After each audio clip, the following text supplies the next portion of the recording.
She did respond.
James, I saw you pop on there. Turned it off when you saw nobody else had their video on. What's up, Oh, it's just James? me. And No, I'm still in the middle of a workout. Oh, for some reason I can't hear you. Let me switch to the TV.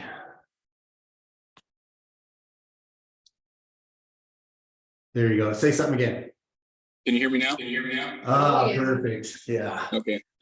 No, I'm still in the middle of a workout. Nobody wants to see that. So that's why your video was off, huh? I'm still in the middle of workout. I forget to set your alarm this morning, James. no, I had to take the kids to school in 2 batches, so it's a little bit later than normal. I'm just teasing you. Shayna's down. I know Shayna's on. Shayna's on. She's not down. How you feeling, Shayna? Oh, I'm hanging in there. Ashley said she's drunk. James is jerking. Yeah. I'm wishing I was downstairs with James working out. Right. I think it'll be a minute before you're allowed to do that. She's already getting impatient. She's just like my mother. That's Hey, what Robert. See ya. You're sideways. You got your phone?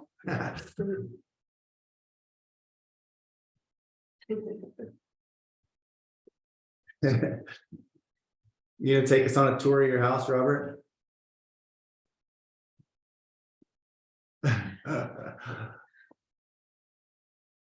Shantae, how are you? Good morning. How are you guys? Do you have I'm fantastic. Do you have a light on you? Is that why you so much? He just goes. I'm like a shadow and you're like. No, I do have a window in front of me. Maybe that's right. Here it is. Here's what this way. Yeah. Slide over. No. Hi, Lynn. Morning. Hey, Donnie. Donnie's on his way to an appointment, I think. Jen told me they had an appointment this morning. Morning, guys. Yeah, we're running to an appointment. Awesome. Well, thanks for jumping on. Hey, Eric. How goes it, team? Hi, Eric. Stupendous. Actually, Fantastic. pretty darn good. Good weekend. Yes. Got all my Christmas stuff put away. For February. That's awesome. We're showing houses both Saturday and Sunday, so it felt like 3 months ago. It was weird. Yeah, crazy. So you didn't really get a weekend to do your personal stuff. Not much. Yeah, but we got multiple offers on our listing too, so it's definitely switching a little. Sweet. Cool. Hi, Maylee. You're muted, but I saw your mouth high, so. Hey, guys. Jolene's on. I like the color of your accent wall back there. That's mainly, that's cool. You guys, how is it the 30th already? Anyone that has to send out 1099s? Gotta get it done this week, Maylee. We're done. Oh, yeah. Oh, good girl. Oh, yeah. You have accountants. Yeah. Tracy, I see Tracy jumping on. Tracy.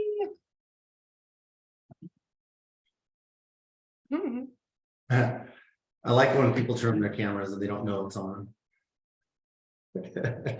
She does. Oh, Kylie, hi Kylie, Kylie's on. Cool, cool. Well, thank you for hopping on this lovely Monday morning. We got some beautiful faces in the office here too. Yeah, what's up? What's up? So I gotta tell you a little story. So I'm taking my cold shower this morning and I thought of Donnie. That's weird. I got to your attention, right? Yes. So the reason was, and this kind of ties what we're going to talk about today. We're going to talk about some social media stuff, but Donnie has been trying to get me to check out Wim Hof and breath work for well over a year. And it's like, yeah, you know, I got a highly addictive personality. And so it's like, I don't want to try new shit because then it's just like I add it to my plate and I got new stuff. So I didn't do anything. And then I was texting while I was in Mexico and I was just sicker than a dog in Mexico. My vacation sucked. And I don't really get sick. And I would tell everybody that, oh, I don't get sick. You know, I have a high immune system or I just don't allow it in my body, but I got sick. And Donnie's like, so are you doing a couple of rounds of breath work a day? No, I can barely breathe, Donnie. And so anyway, long story short, I get home and it's like, okay, I get better finally. I'm going to change up my morning routine and I'm going to start doing Wim Hof breathing. And it led to me doing the breathing, doing the cold showers, doing the push-ups, holding your breath, doing planks, doing stretches, all added to the morning routine that I already do, getting up in the morning and working out. And I feel fantastic. You edited yourself. I did. Sometimes I do, but it's been like 2 weeks really is all. And so Donnie, if you're still on there, I'm giving you credit. And the reason I bring that up is because of the longevity of the grips. Donnie's like, you got to try this. You got to do this. It'll make you feel good. I feel fantastic. This is why I do it. And I kind of, for some reason, made a connection to the way we keep in touch with our SOI and our relationships and how they're not going to jump into action the first time we tell them something. But if we stay in their lives, if we continue to bring things up, if we remind them about what we told them before, something's going to happen in their life. Like for me with the breath work, I got really sick and it's like, okay, that doesn't work for me. I'm going to, if this is going to help my immune system, it's going to oxygenate my blood, keep me alkaline, keep me healthy. Why wouldn't I try it? Right? Same thing when we're talking to our clients about buying an investment property or getting in the market or buying a home or this and that. Some event might happen a year and a half from now that is going to make me say, oh my gosh, Maylee was right. I should buy an investment property. I wish I had some residual income, some passive income from a source other than me working my ass off. So that kind of leads to the social media.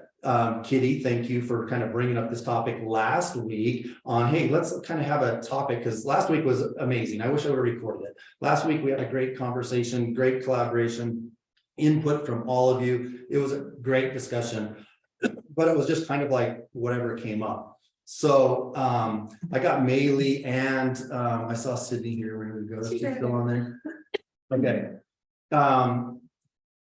I mentioned them because I think those are two people within our group. Not that y'all don't do a great job at social media, but to me, Maylee and Sydney kind of stand out. And maybe it's because I see their stuff more often, but doing just an incredible job at social media, video, putting out content, attracting the people that are interested in what they're doing. So before we get into that, obviously I want to see if anybody else has anything they want to bring up, a win, a loss, a frustration from this last week, anything you want to talk about, and then we'll talk about social media a little bit.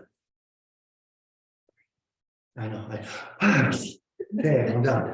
I didn't even know where I was going with that to start, and then kind of like all tied together, I hope. Breathe it. Oh, go ahead. Just kidding. Who's speaking? Right? I had a question. So did you see the new disclaimer about days on market for the MLS? I would love some clarity. I watched both of those videos and I was like, So how does it zero out? And then why is it any better? I don't get why it doesn't make any sense to me. It's the same thing.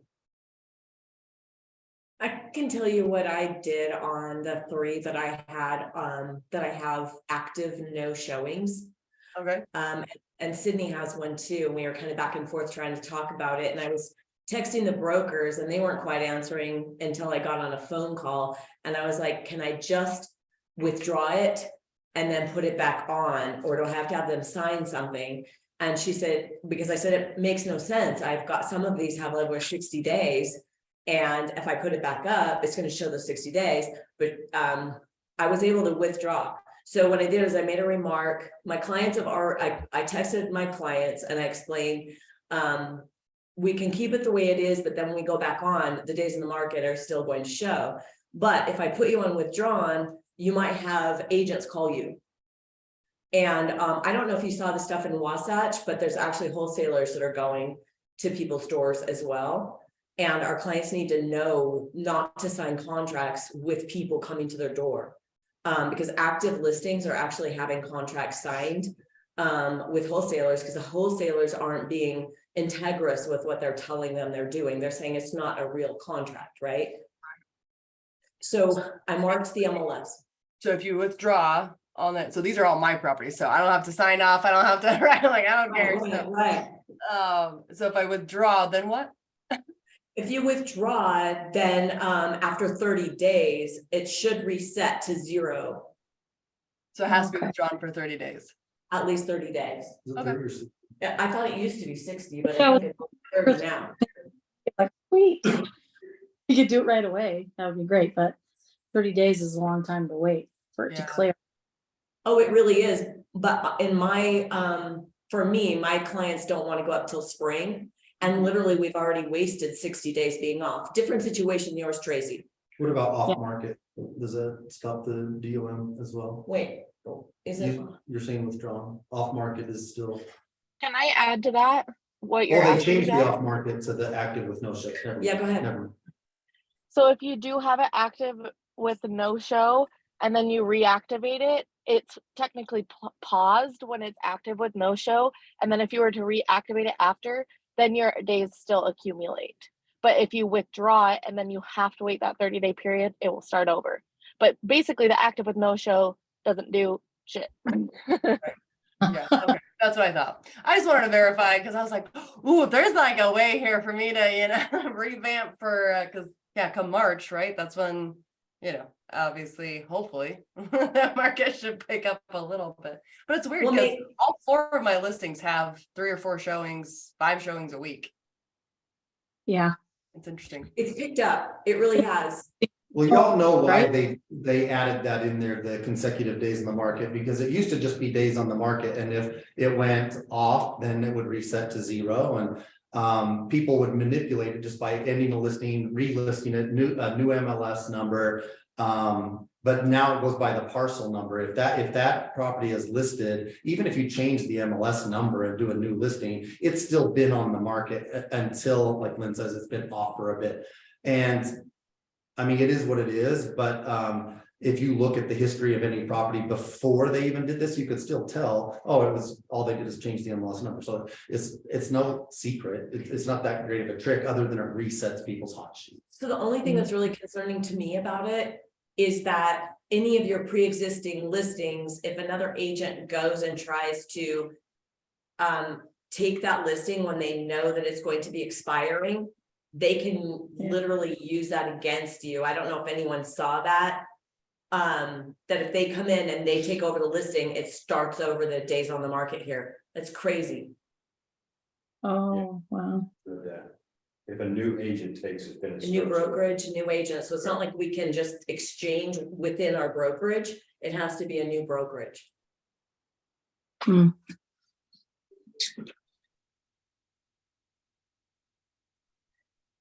Thanks, Sydney. That's actually super helpful. Verbiage wise on the MLS, that's super helpful. So for clarification, guys, there's no way to reset it on your own listing, even if you canceled it completely. I mean, with 30 days. 30 days. Okay. Yeah, 30 days. But I think Jeff was basically saying it's not like you're tricking any, agents will just look at the history and go, oh, well, there you go. It's true. Right. Yeah. Is it true? Before, If you like change something on the MLS listing, like verbiage in the, context, or maybe you said, oh, just kidding, there's something different. If you change anything, does it reset the hot sheet? Pricing, yeah, for sure. it depends on what you change because it's an algorithm, right? So people have hot sheets set up based on criteria. So if one of their criteria points, like Eric just mentioned, pricing changed, the computer thinks it's a new listing that they haven't seen before because it's different than the one that was on there yesterday, right? So it runs that new algorithm for the hot sheets and says, oh, here's one that you haven't seen before. This one's priced at $649. It's kind of like that one that was priced at $650, but this one's different, and it'll send it to them again. Okay. Thanks. If I just change like in the remarks, I don't think it resets it. So like he said, I think it has to be like you're changing the price. Searchable criteria. Yeah. Okay.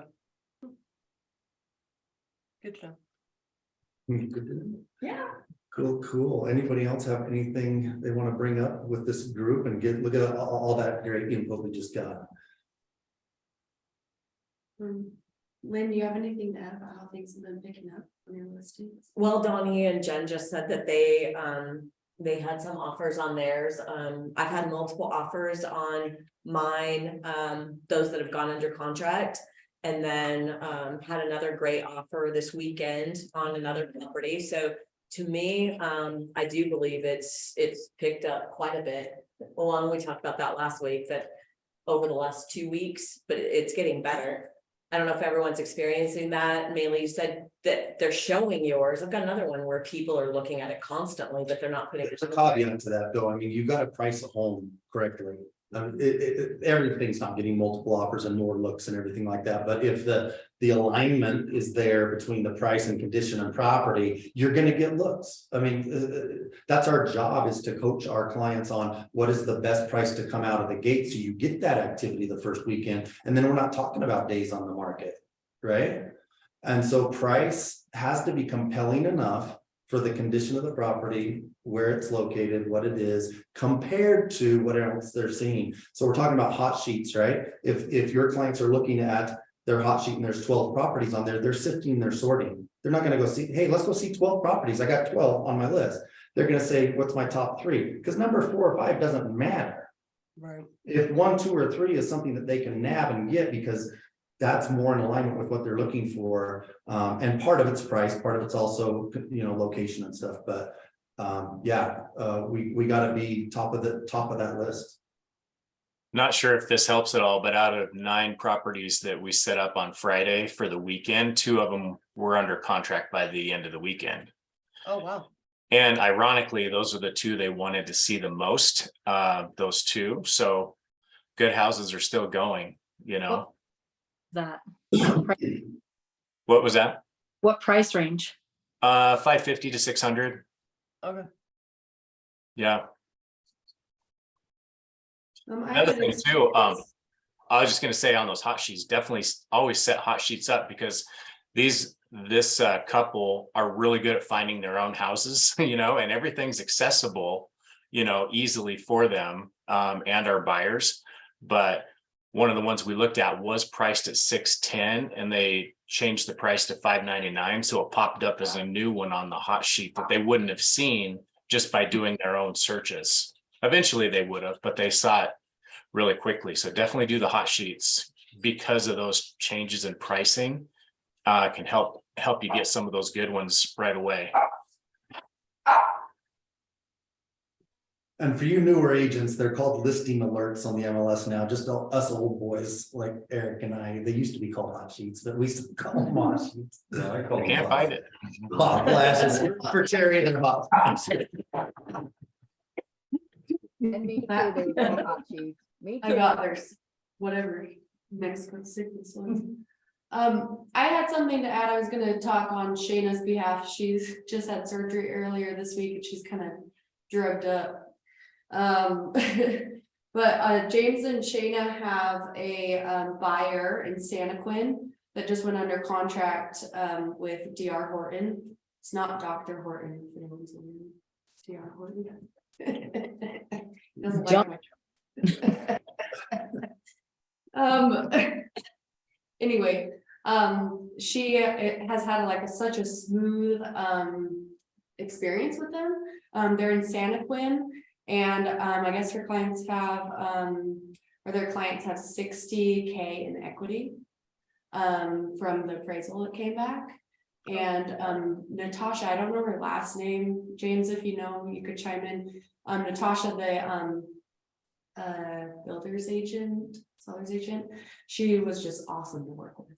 And that reminds me that oh gosh, Janine was in here and said that new builds are no longer set price. So they're negotiating. So don't think that you can't go and negotiate with builders now like we used to not be able to. That's really great to know because they're priced really good right now. So Like that. I know. I know. It's really exciting. I'm gonna go get me a new build. Yeah, couple new build. Couple. Right, so we're gonna get into the social, let's get into it, social media. If nobody else has anything to bring up, then let's do it. So what I kind of. I just said if nobody has anything else, then I just started talking. I get told all the time, ask a question on pause. So Melee, maybe if you could start with what you're seeing, if you're tracking your social media, what you're getting the most engagement with, what was the strategy behind it? I love what you're doing, by the way. I love the flipping with Mitch and Melee, and you guys got so many different YouTube channels and all this other stuff you got going. There's got to be a strategy behind it, and because there's a strategy, you've got to be tracking performance and stuff. So if you could kind of give us a brief overview, I know that's going to spark some questions. Sure. Yeah. So realistically, it took a second, right? Like you always think, and we picked up an editor and he had been doing this for a while with like the YouTube stuff and whatnot. And he's like, 4 months, 5 months of just consistency. You guys are going to be, blah, blah, blah. And it's like, well, that didn't work. So I gotta just keep going, right? But the goal is to have it residually pay you, right? So that is kind of, a lot of people 2 years ago was saying to me over and over, like, why are you guys taking so much time doing all these YouTube videos? And, how is this benefiting you in any way? And people would constantly tell me this, like, honestly, over and over. And a lot of really good friends and people who make a lot of good money just had no idea. They honestly thought we were freaking nuts. And it does take a lot of time out of your day. And it does take, a lot of effort to pull these off, just to pull off content and whatnot.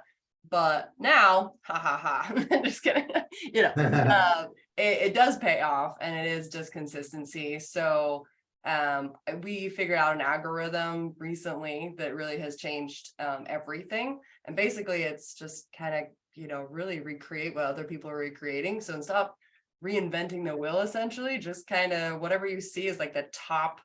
So if you Google, or if you're on TikTok, or if you're on YouTube, or whatever it is, if you Google like a topic that you really like, the #1 video inside of that is what you should just do. Right? So use the exact same verbiage, don't change it whatsoever, use exactly what their the context was. You can change it in your video. Obviously, you're going to do something different for your video, but just kind of tweak what that is, but use the exact same verbiage. That has been definitely the most success that we've seen so far. And we've had 143% increase on our YouTube channel in the last 30 days. Wow, that's Yeah, huge. It's finally just taken off. So I'm like, What that's definitely did really she say? exciting. She was talking about her 143% increase in the last 30 days. 143%. Yeah. Yep. And it's honestly that algorithm that changed everything. So there's And when you say algorithm, is that the strategy of just copying what people are looking at yep. and do your own version? Yep. Yep. As soon as and the nice thing is that it kind of does a lot of the work for you, essentially, because you can have a topic in mind and be like, oh yeah, like I want to talk about this. But what you're going to put as the key, search topic isn't probably what somebody's going to search. And as soon as I kind of got out of my way and went, oh, wait a second, this is what people are looking for. And YouTube is still, TikTok are kind of doing this right now, but YouTube's technically still is the #1 search engine. So if somebody's looking to do really anything today, right? If they're looking, it's the how-to videos, it's if they're looking to do how to do seller financing or how to do a nightly rental or it's a specific verbiage that they're using, and just use it. I guess it's simple. Yeah. I guess I overcomplicated this for a long time, the last couple years, or year and a half, but it really is just that simple. Whatever people are the most searched topic, use that. That's interesting that you said that, because I've noticed, like in the comments and in the hashtags, sometimes people use hashtags that have nothing to do with their video because it's a trending hashtag or it's something searchable that people are looking at, so that I'm assuming it's so they can interrupt them and say, oh, well, here's my content too. You might like it.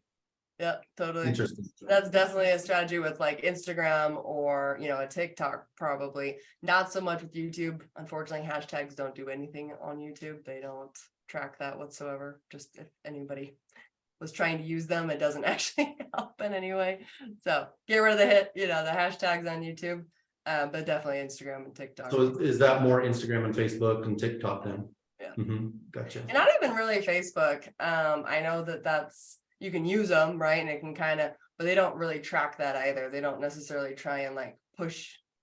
Facebook doesn't necessarily push content based on hashtags. That's mainly just Instagram is what I found and what other people have told me. So YouTube is your main platform. It is. Yeah. Are you using the others? Yeah, of course. Yeah. So we're starting to ramp it up. I honestly just have been waiting for somebody to do it because I don't want to do it.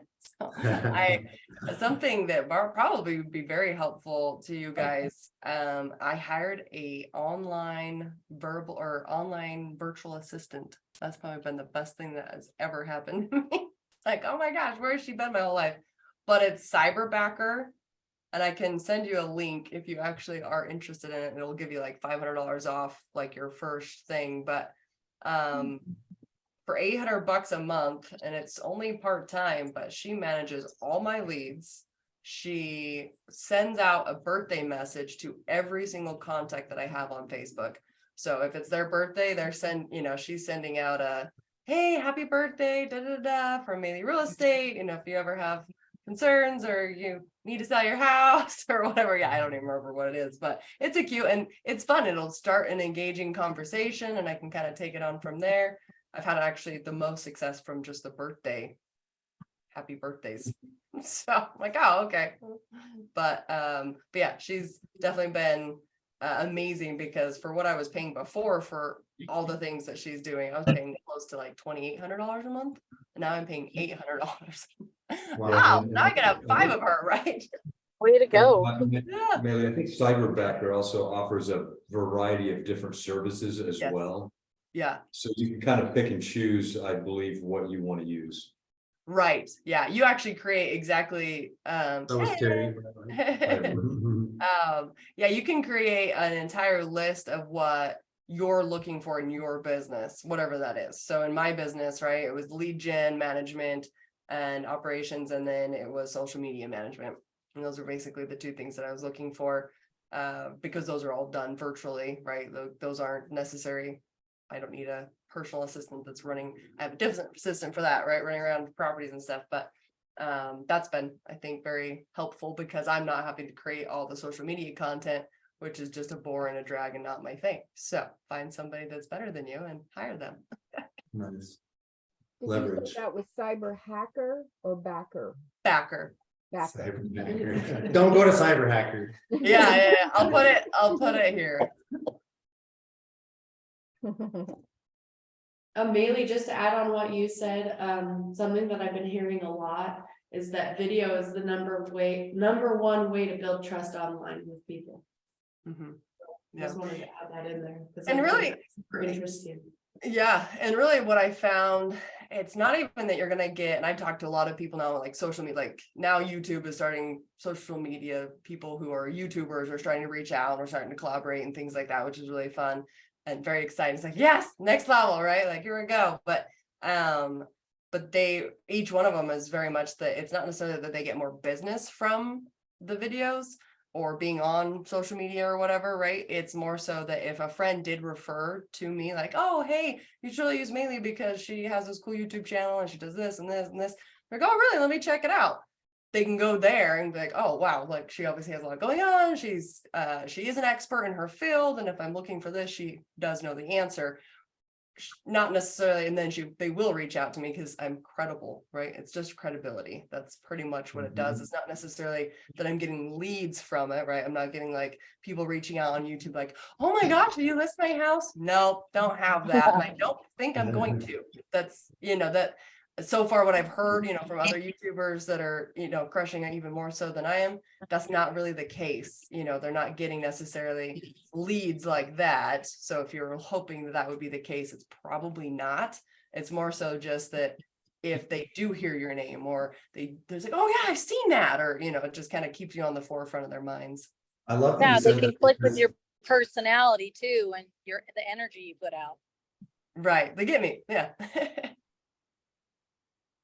Yeah, I mean, I love that you said that because the alternative would be they look you up and can't find anything. Right. Yeah. Maylee, I'm curious, do you edit your own YouTube videos or do you hire that out? Yeah. So actually, for all of you that are on here, so my editor actually just moved here. I just helped him buy a house. And so that's super helpful. He moved here just for us, but because he moved here, he actually dropped a lot of his clients that he had in Reno. Big, companies. He was the #1 editor for like the big like trampoline parks and all that kind of stuff.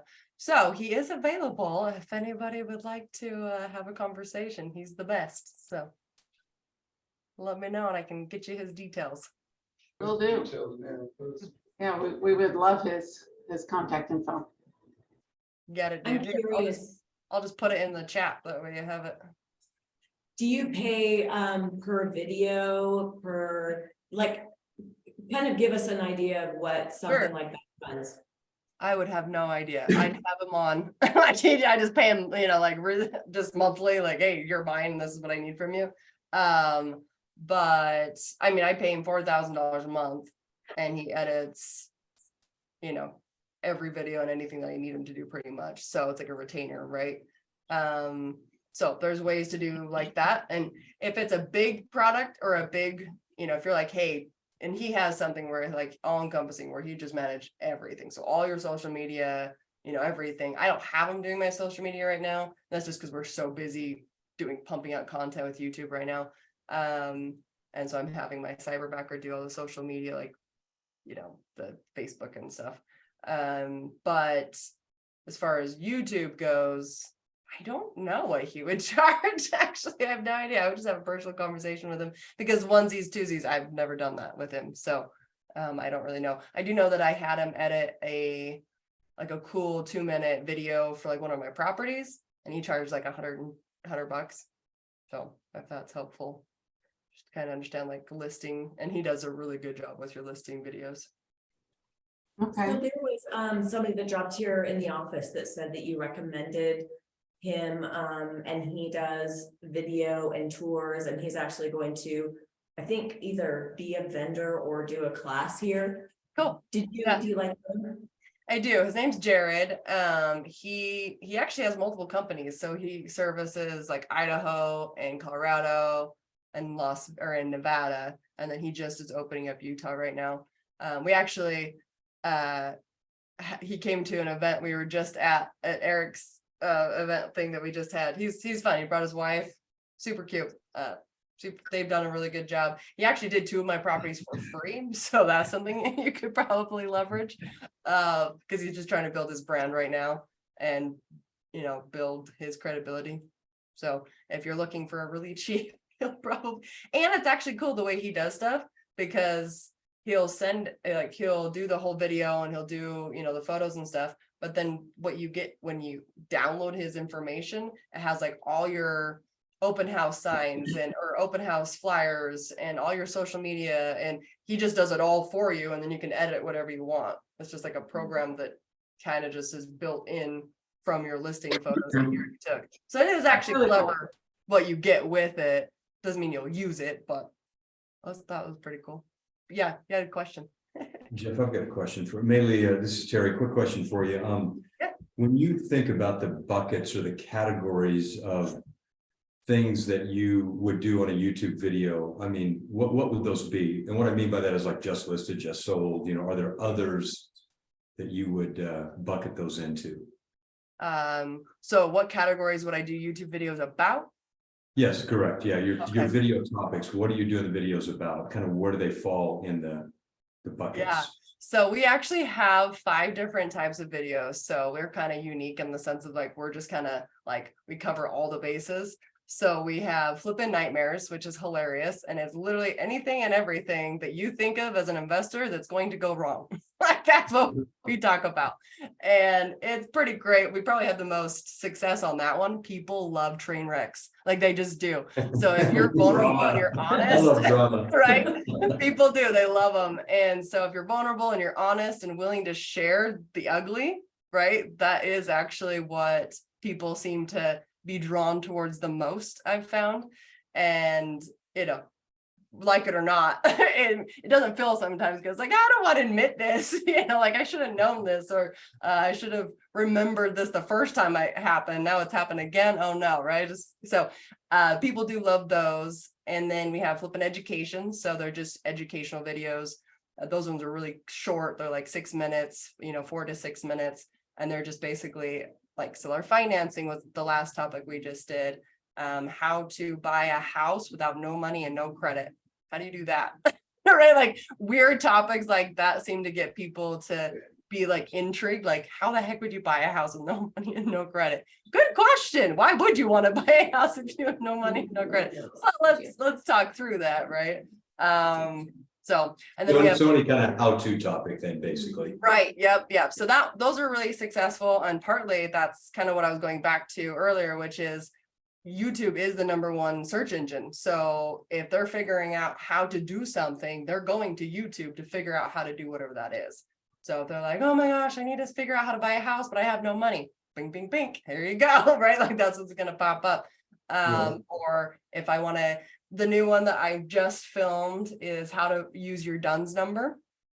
Most people don't even know what a DUNS number is, but basically it's your credit, your business credit, and you can have up to $250,000 in business credit. It would never show up on your personal credit ever. And you could be 100% maxed out. And, it's easy actually to get $250,000 of actual just 0% interest credit. People just don't know how to get that and don't know what that is. So things like that are enticing, right? So those are helpful topics. And then I have Flipping Designs. And that basically just shows people how I gut the house and then how I rebuild and redesign each property, because we do all those fun fix and flips, So those are kind of our topics that we have. Okay, thanks. Yeah. And Shantae? Hey, I have a couple questions. So when you're talking about popping the titles, are you referencing the channel names or your video titles? Video titles. Yep. So either or, to be honest, but if it's like right when you see the title of the video, that's what I'm talking about. Okay. All right. And then your 5 different categories, are you parking all of those under the same main or parent channel? Mhm. Okay.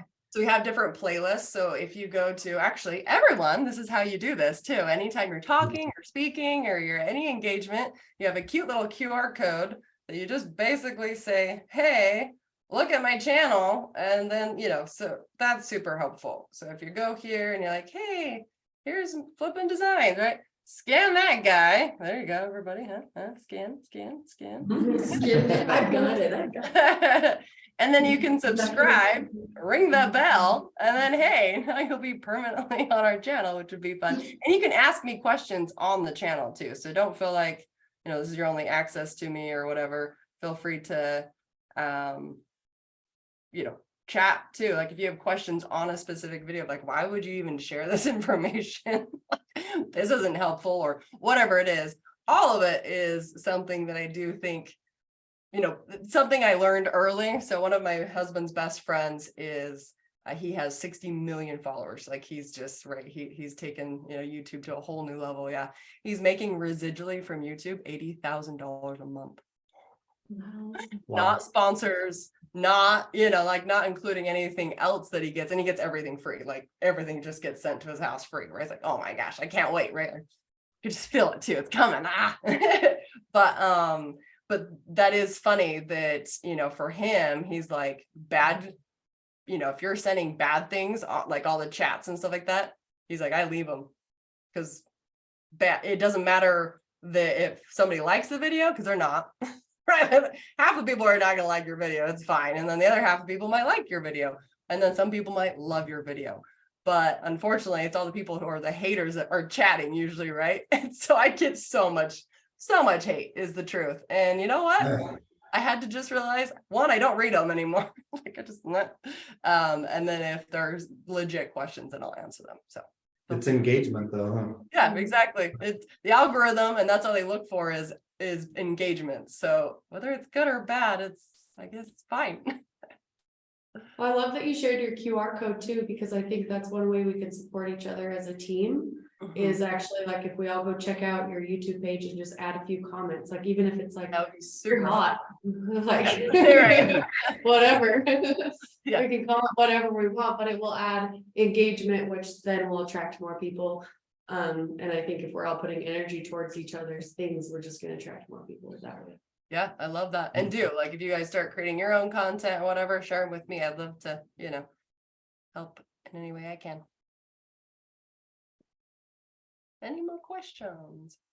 Well, there's a lot more we could talk about video, but if you don't mind, I'd like to pivot and ask Sydney to chime in a little bit because she is in a different arena of social media. I think her shine is in Instagram and telling her story that way and connecting with people, and visually her posts are very compelling. You want to look at them. She does a really professional job. When she was doing ours and we'd get comments, it's like, oh my gosh, you're social media, you guys are killing it. It's like, yeah, that's Sydney. Has nothing to do with me. So Sid, if you're still here, I'd like to have you kind of overview kind of what you're doing and what your specialty is. It's you'll probably get in more to YouTube, but right now you're on the other platforms. Yeah, I would say I primarily focus on Instagram. You're right. I just am the most familiar with it. And then I tend to share from Instagram to Facebook. But I have noticed in like doing Jeff and Lynn's social media and then my own that there's like totally different demographics on Facebook versus Instagram. And like majority of my friends that are super active on Instagram, they don't even have a Facebook anymore. And then vice versa.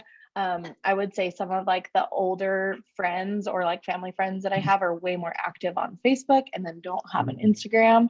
And so I kind of play off of both, but I've noticed both audiences respond to like the same content. But I would say that stories is like a really big one for like my age group and like the clients that I've been attracting is just kind of showing like your real life, because like Ashley was kind of saying before, like people want to relate to you and they want to get to know you. And so I've noticed the people that I follow the most and that I like tend to think that I trust, even though some of the people you don't even really know in real life, right? You just have like a social media relationship with them, are people that they post just like day in their life. They're not trying to be all curated and all perfect on video. And they're oftentimes just walking around doing something, kind of like multitasking. And I notice I get a lot of messages when I do stories, like private messages, because people they tend to not like to comment on things, or like maybe they'll think something, but then they are too shy to comment, type of a deal. But then when you get in a private setting, like your private messages, and you post stories, you would be surprised how many messages you get there. But I don't know, that's just a little bit, but I'm not sure what else to say. I have a question on that. What's your mix, or how do you decide what's a reel and what's a story? I don't know. I've just found when I am inspired to post the most is when I'm just myself, because I've noticed like with our industry and then just like society in general, there's so many expectations for posting, like, and you have to hit like these certain criteria, which I think is important to an extent, because you do want to make sure like you're hitting certain like pillars that like represent you and your business, things like that. But at the same time, like I noticed I got really overwhelmed when I felt like I had to follow something. And then as of lately, I've kind of just let go of that, because I mean, there's just so much out there telling you like post every single day, do this and this and this, and it's kind of like a checklist. But I've noticed when I just do things that make me happy and like I can easily talk on, it just flows for me, and I can post literally every single day without meaning to. And so that's been kind of like what I've done recently. I kind of went away from social media when I transitioned from doing Jeff and Lynn's, because I had to find my own voice, and it was really hard because I was their voice for so many years, and it was really easy for me to be their voice. And so you guys that do follow me, you've probably noticed I've picked up a lot on social media, but it's just because I just figured out how to be myself. I don't know. That's the best advice, because you can watch someone and you can want to mimic like a video exactly. And I can't tell you how many times I've tried to mimic someone else's video exactly, and it's not my personality, and I never end up posting it because it's not me. And but I will say I do follow a lot of Instagram tip people. I follow a lot of real estate agents that I like their content, and I pull from things. So like I might like one girl, like the way she films, but I don't necessarily like her content, for instance. And so I mix things, but I'm always pulling. But I would say I had a really hard time when I tried to like mimic someone's style or mimic the way they wrote exactly. It was really hard. So Sydney, do you find that when you do your posts, do you see a difference between stuff that's polished and more produced versus things that are just really off the cuff, raw, just, you know, unedited? say the beginning of that one more time, Terry. Yeah, when you do your videos, do you know a difference between your posts when you do something that's unedited and raw versus more polished and produced? Like if you spend a lot of time, you know, editing. She's thinking something, I'm always yeah. polished. Yeah. You know No, what I don't know. Well, I've noticed that like once I found like what works for me, I've been taking one take videos, which I've never done before. And so I used to make things perfect. I would edit videos, I'd clip out pauses, I'd take a really long time, and I honestly don't see a difference between like I did a post videoing me driving in the car. I took that video one time, and it was honestly really easy for me to just post and write it out. And I could actually write really easy too, because it was a topic I was actually talking to 2 clients that day about that exact topic. And so it was just something I was kind of passionate about, and it was really easy for me to write about.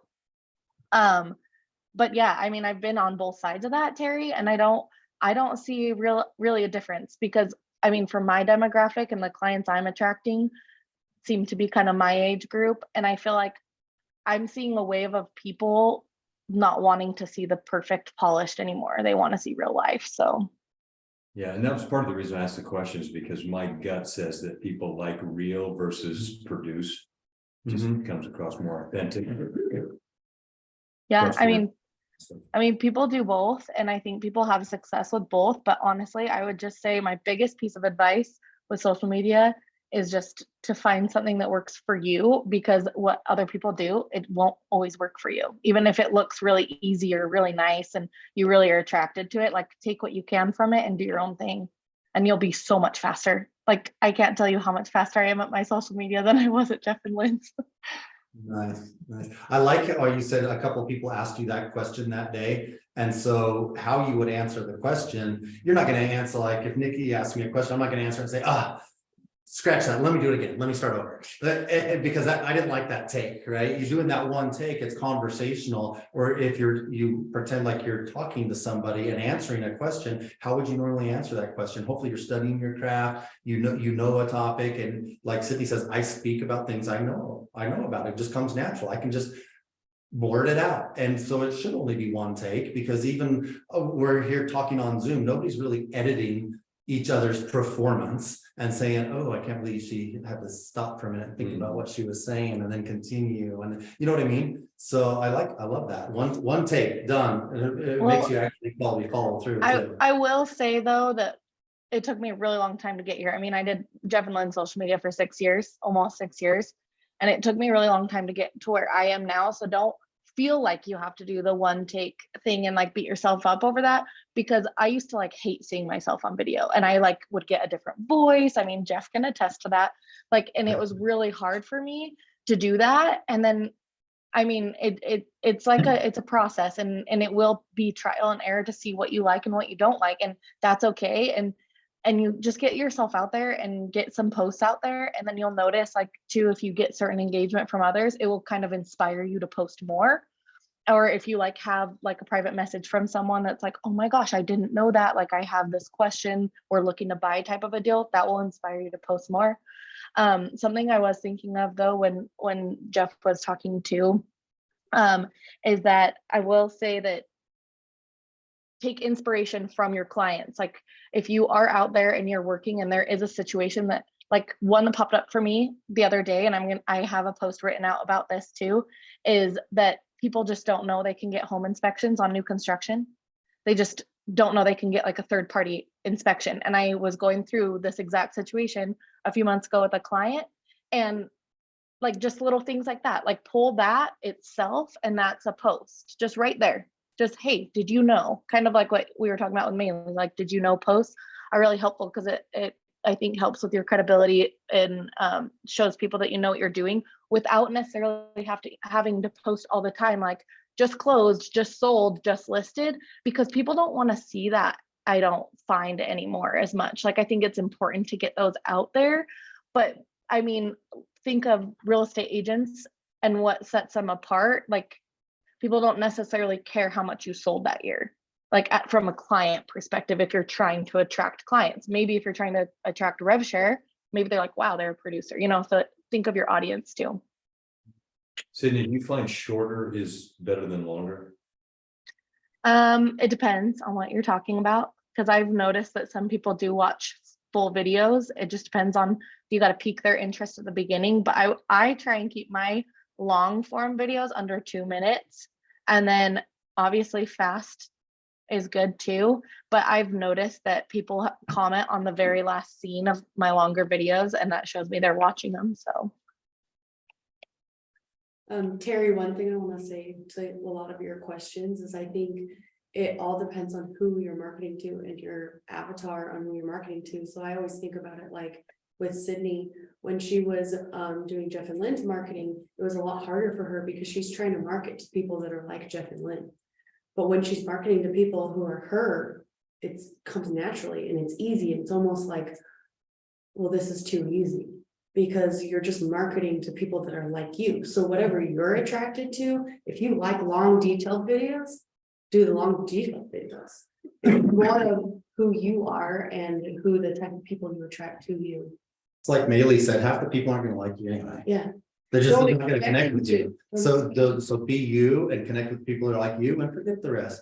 I mean, it's kind of a self-conscious thing or whatever. You want everybody to like you, but it's just not reality. It just really isn't. Well, that's, I mean, part of what Sid was saying, I think too, where she said it took me a long time to get here, because you have to develop that self-confidence in yourself to actually be your true self. But that's what's great about this type of conversation. It took Maylee a long time to get here too. I've watched her channels morph and become more like her instead of trying to be something else. I felt, Maylee, that like you were more of a performer in the early period, and now it's more authentic and it's natural and it flows. And so hearing that, and then hearing Sydney say, you know what, I mean, we can all just try. Let's just do a one take thing. Even though it's taken her years to get here, that's why we study other people. I don't want it to take me 6 years. So I'm going to kind of listen to where Maylee's at today with her YouTube. I'm going to listen to where Sydney's at today with her Instagram. Maybe I can jump ahead. Maybe I could just go there and try that in my voice instead of trial and error all on my own. I don't think some of us know what our voice is until we do the trial and error, because it's hard. It's hard to be authentic you in front of people, because you do at first think of who is judging you, who is your audience, who am I really? Because before we just lived our life, and now we're putting it out there for everyone to see. And it's tough. It's really tough. When I think about you and Shelly, like Shelly is this bubbly, bright, person that would really attract a certain audience, whereas you're super analytical. You have really great points when you're Interesting. I I would love to listen to the way your brain thinks through some of the investments that you do. Some people would absolutely dig that, but then someone that's more like Shelly would probably like, oh man, that's just too much for me. It's like the beauty in the brains, and you're not the beauty. We'll see. I'm sorry, I'm laughing, but I'm laughing. She's literally describing herself and my dad, like as she's describing you guys. Like, that's the difference in your guys' avatars, is that you just show up and be you, and you say, hey, you want what I was thinking about this morning during the workout? And you've got this deep level thinking, whereas you're just like, you know what I'm feeling today? Like, you're just out there and you're yourself. And so I think that just comes across so strong, and it's so funny that she's describing you guys as I'm seeing it in you too. Well, and what's weird about that is sometimes I think of myself, like you have that perception of me. I almost think I'm more of a fire, ready, aim kind of a guy. Sometimes I don't do enough analytics. I don't think about it. I just do stuff, right? I just go fire, I jump in with both legs. And I'm like, gosh, I should have taken 5 minutes to think about that a little longer. Maybe it would have turned out better, but that's what for Sometimes me. it works for us, sometimes it doesn't. You still figure it out on the way though. You get started, Yeah, not thinking you have to have all the answers before you get started. So that's a good quality too. It's like, okay, I know I want to go in this direction. I don't have everything figured out yet, but you continue to study and do your research while you're moving. I call that, don't be afraid to fail. Yeah. That's Yeah. what I call that. Well, Yeah. and also your just readying fire, whatever you called it, could be someone's, oh, I'm gonna sit down and analyze this, their 5 minutes is like a long time analyzing. And then the opportunity is gone. Yeah. Could be too long. Yeah. Yep, okay. In hearing you guys talk too, one thing I wanted to add to that is that not everyone's going to be good at video. I know video is really popular right now, and it's a way to get people to know you, but everyone's going to have their own thing. So also, if video is not your thing, don't force yourself to do video, because people will feel that, and they'll feel the inauthenticity that you're forcing yourself to do video. And so I just find something that works for you. Give a few different things a try. I mean, if it's educational posts, that's a thing too. I mean, there's so many different ways you can reach people through social media, or even paid marketing. You don't necessarily even have to post to your personal page to do paid marketing. So there's a lot of different ways, but seriously, don't beat yourself up for that you're not doing video, because it's just, there's so many things out there that people are successful with all sorts of different things. So. Good point.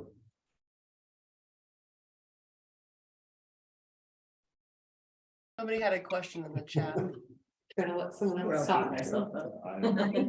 So Sydney, I've been loving your recent Instagram videos where you're showing the tour, the video or photo tour, but you're live talking and not actually in home. And I'm like, how is she doing that from a technical perspective?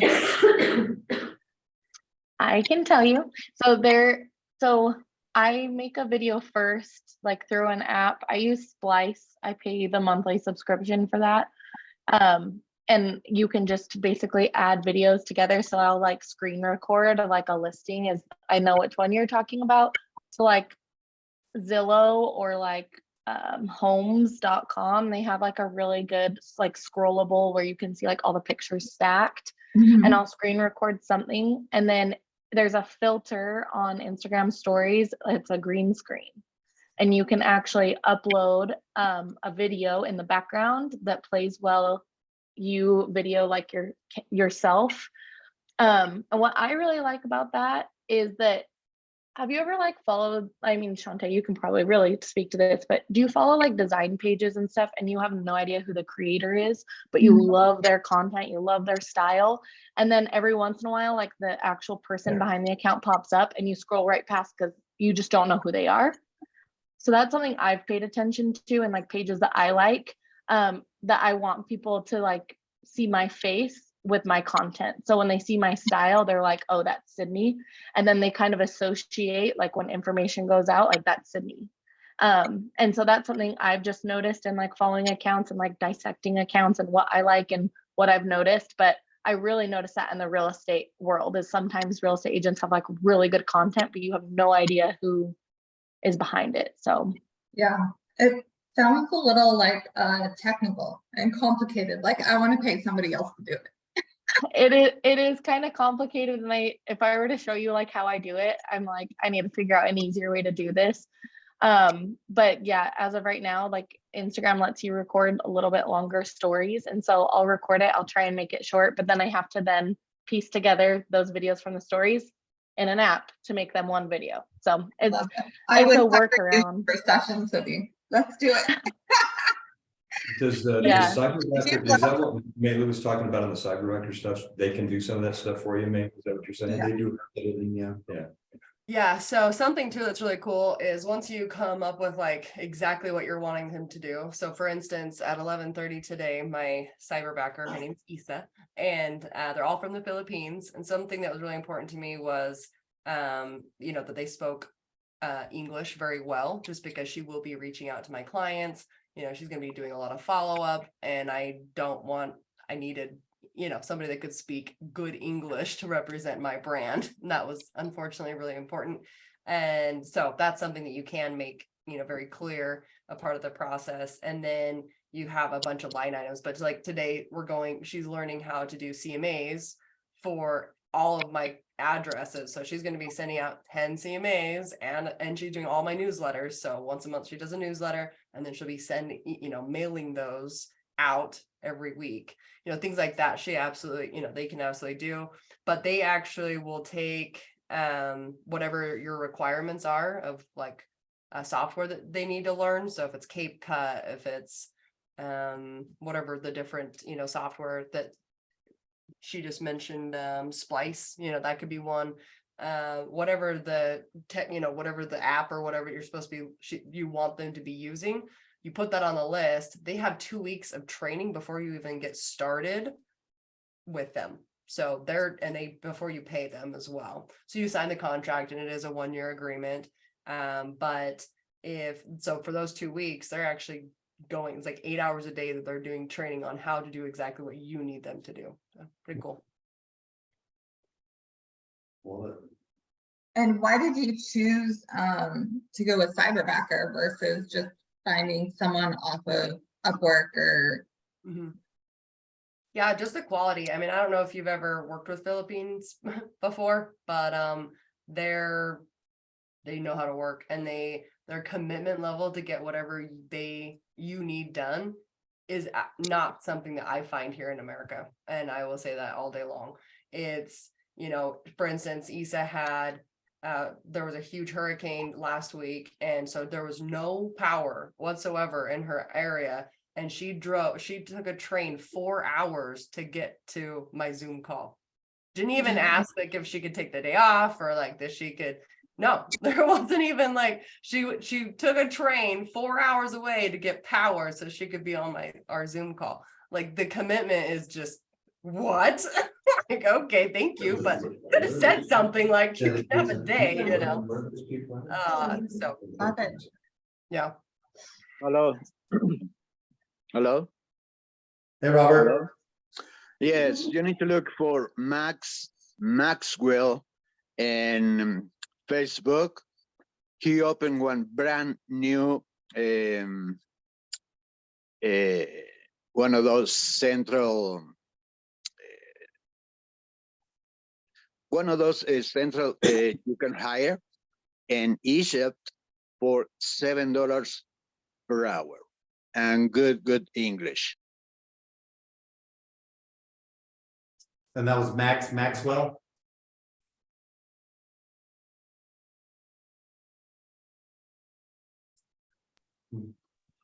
Multi-millionaire. Thanks, Robert. I will say though, Hey. back to what Sydney was going to, was saying, yes, you don't need to be good at video, but why wouldn't you start right now figuring out how to be good at video? That's my thought, right? Like, so yeah, I mean, you might not be good at video. I promise I wasn't good at video either, right? Like everyone can attest about it. Mainly, you sound like a robot on film. You're right, I sure did. And that's fine, right? Like you have to get used to your voice. I hate my voice still. Like anytime they're editing down, if they're in my house editing, I want to lose my mind because I don't like the sound of my voice. Right? I put earbuds in. And I don't like to watch myself on film either. But you have to critique yourself, right? And see all the weird mannerisms that you have. And I have a lot of them. So, it is something that you do need to watch, but I definitely am very hands off. I probably watch maybe 1, 2 out of the 7, every week that happen. I don't watch every single one of them because you can get too self-critical. You get too, so just stop doing that. If you have a chance to let somebody else edit your stuff, I highly recommend getting out of your way and just letting somebody else take that on because you'll be a lot happier with the videos and your success because you're not having to do it all. I think that's a big advantage when somebody else edit it, right? If you're too self-critical, then you're going to edit it differently than somebody that's doing it for the content and not the look or whatever. And Right. I've heard the saying several times that stuck with me that if you want to be great at anything, you have to be willing to suck at it at first. Absolutely. How can you become great if you're never really get started, right? So that's kind of a good takeaway too. Well, Yeah. I was gonna say, mainly when you first started and you didn't like it, what if you'd have quit? Yeah, right. Yeah. Yeah. And actually, I almost did multiple times. I'm just like throwing my desk. I'm like, I'm not doing this anymore. Like, it's so bad. But because you get so in your head and you get so overwhelmed. It can be, especially to what Sydney was saying, is especially if you're not being yourself, and you're my editor will give me a bunch of topics for the week or whatever. And some of them I'm like, I would take them not realizing that, I was like, okay, I'll take these topics and then I'll talk about them and then we'll do them. But the ones that I don't understand the most are the ones I don't do very well. Or if I have to take a ton of time to go learn something that I don't actually know about and then I'm trying to do a video on, doesn't work for me at all. Like those videos are very much like I sound like a robot. I'm like, I don't know what I'm supposed to be saying right now, so I'll just say it because I have a prompter or something. I don't like those videos. I refuse to use a teleprompter, actually. Mitch always does. He has a full, he scripts everything out and I don't write scripts and I definitely when Sydney's like, I scripted, I'm like, that would make me super psycho nervous. I'm not reading anything. Do not make me read something on a teleprompter. I will not do well. I sound like a robot. So just, learning. If you need that, Mitch has to have a teleprompter. He has to have everything on. He's very detail oriented. I'm not at all. So, right, not at all. I'm just going to talk and screw up and take one take as well because it is what it is. And I don't really care. And keep this in mind.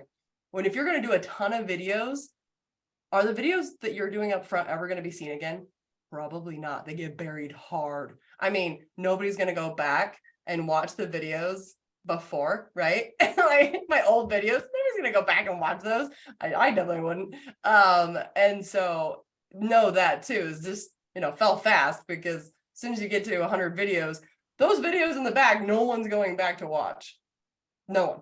So they get buried really fast. Just do more. Just do more. And I will share one last quote for me, and then obviously I'll probably wrap up. But I heard this and I just loved it so much. Loved it. You can't steer a parked car. I love it. Yes. No, that's it. You just keep going. I love That's that. Love it. Hey, I got a question for both you and Sydney. Just real brief. You guys both have really good content and it's consistent. Sorry if I missed this earlier. Do you set aside like 4 hours to do like the entire week all at once? And like, what's your schedule? Do you try to do like 1 or 2 weeks in advance so you just have content ready to go when you get busy? You can answer that, Sid, if you want. Go for it, then I'll answer after you, Maylee. Okay. So our big videos, the videos that are 7 minutes to 25 minutes, those are all very complicated. Like the bigger 25 to 45 minute ones, those have been happening the entire process because there are before and after videos. And so those videos are happening over a course of 4 months or 5 months. So that's how that's done. But the ones that are like 7-minute videos, we bulk them. So we take an entire day and do, 10 videos in one day. So it's a lot, but I'm getting ready once, right?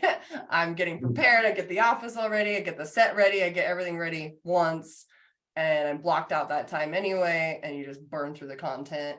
That's definitely been super helpful for me because trying to do it every day or twice a week or forget it. Like that's just, we're busy, especially, got a lot of volleyball players going on right now and it's psychopath. The club, it's crazy.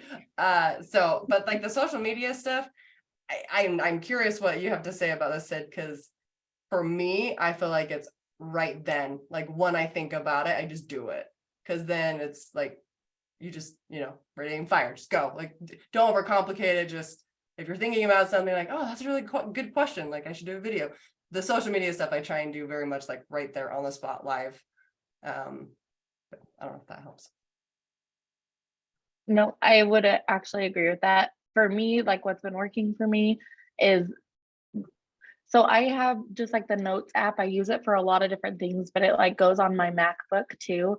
And so when something comes up and I'm just feeling like I could really write on something, or I just had a really good conversation, like just that inspiration that I'm saying, I will go and I will actually write out the caption first. And then when I have time to do a video, like whether I'm driving or like I have a break and I actually got ready for the day, maybe I'm with you, like things like that, I will record. But I actually have a note section that's like content, and I have all these captions written out. And then because that for me, that's the hardest part. I don't like writing stuff unless I'm like in the mood. I have to be in a certain mood.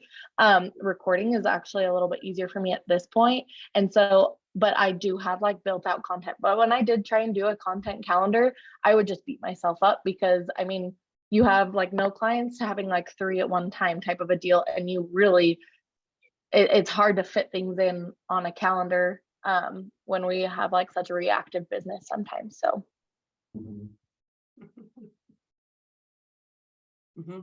Yep. So a little bit of both, Yeah. Thank you. Appreciate it. That's perfect.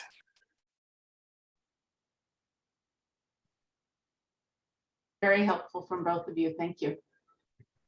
Donnie and Jen, you guys are putting out a lot of content. What's your schedule like, or do you have one? So what we do is we actually just hurry up and brainstorm really quick on what videos we want to do. And then we just make them all at once and I edit them. It takes like 30 minutes for my editing, maybe on a video, sometimes even less. And we get more traction mostly on Instagram. I think we've got like over 7,000 followers on Instagram. And we've been pulling leads from that. Like people actually that don't even like or comment are sending us buyers that are already pre-approved, ready to go. So Instagram is what we've been really focusing on a ton. And before I forget, sorry to interrupt you, Amelie, but before I forget, Donnie and Jen are doing a masterclass on video editing tomorrow morning that they've invited us to. So in our Team Limitless Facebook group, is that how they're gonna get the link? Jen, is through the Facebook group, or are you gonna want a private? Yeah, comment? I can post it on there. I'll put it in the comments.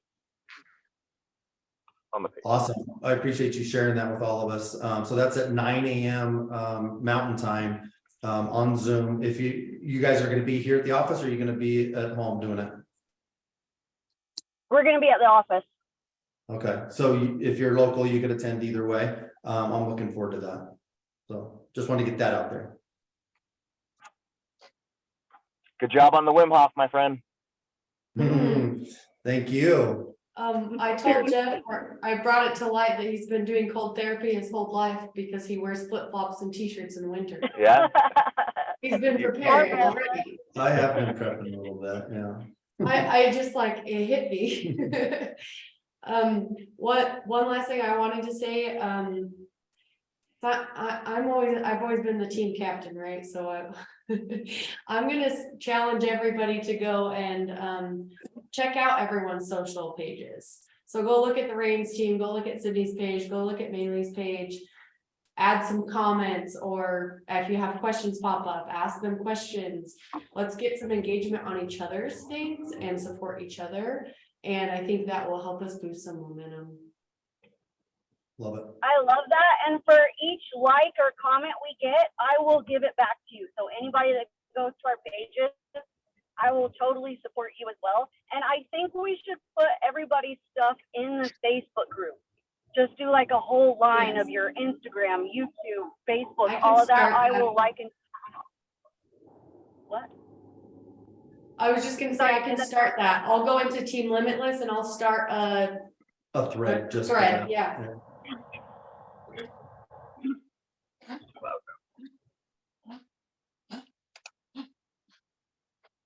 All right, guys, this has been really awesome. Thank you, Maylee and Sydney and the Reigns for sharing and giving us some insight on how you guys do it. It's a little bit after the hour, so any last comments or questions before we cut you loose so you can get about your day?